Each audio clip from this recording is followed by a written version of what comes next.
What wars do you remember specifically, if any?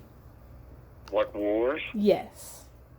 Ah, the, the biggest war that had an influence on my life was the Vietnam War, Right. which which I was coming of age in high school when the Vietnam War was being fought, and every night on TV, there was on the 6:30 news, the national news. We always watched Walter Cronkite, who is one of the foremost broadcasters ever in TV broadcasting.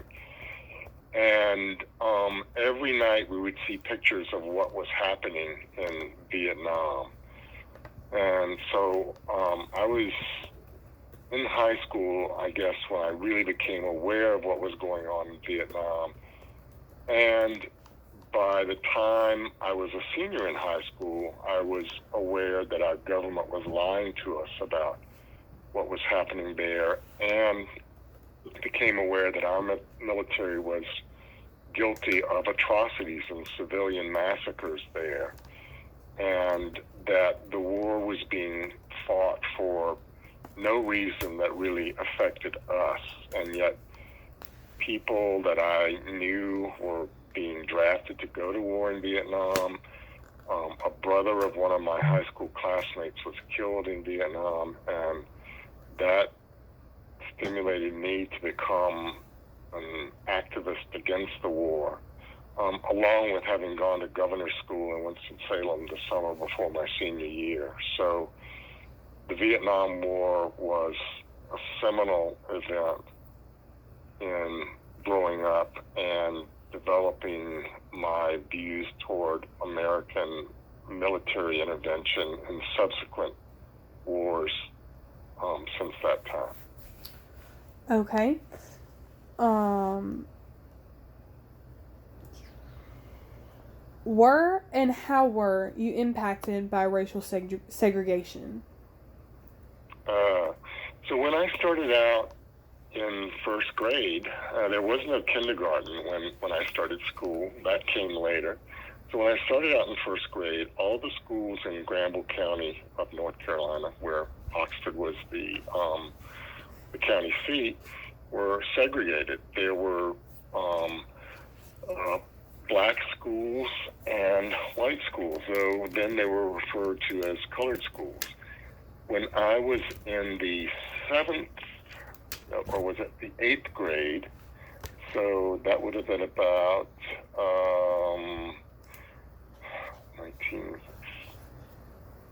Let me think just a moment. So I started first grade in 1958 and add 8. So about 1964, they started integration of the schools, and there were 4 grades, 4 classrooms at each of the 12 grades in school, and they started putting 2 black students into each grade. So 2 of the 4 classrooms would have a black student in them.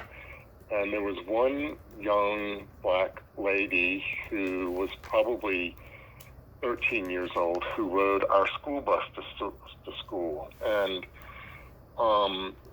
we weren't fully aware of it at the time, but we have to realize now what a strong person that young lady had to be. Her name was Toni McGee.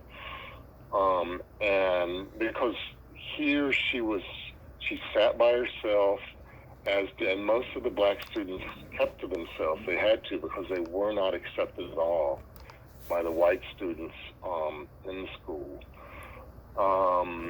And each year, the number of black students integrated into the white schools increased a little more.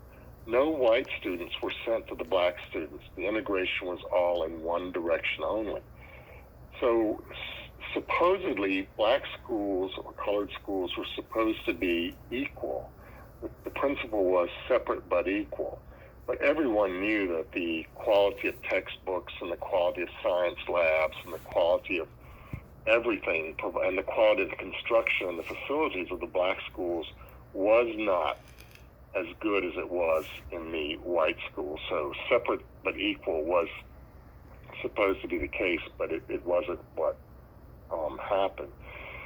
So by the time I was a senior in my 12th grade, the schools were almost fully integrated and became totally integrated by the next year. But by my senior year, I felt it was, my role that I had to be active in trying to ensure that Black students were represented in the student council, because I was the president of the student council and the student body, and I felt that they had to be represented, and that caused a lot of problems too, because the white students did not want you to fully recognize the role of Black students or to socialize with them.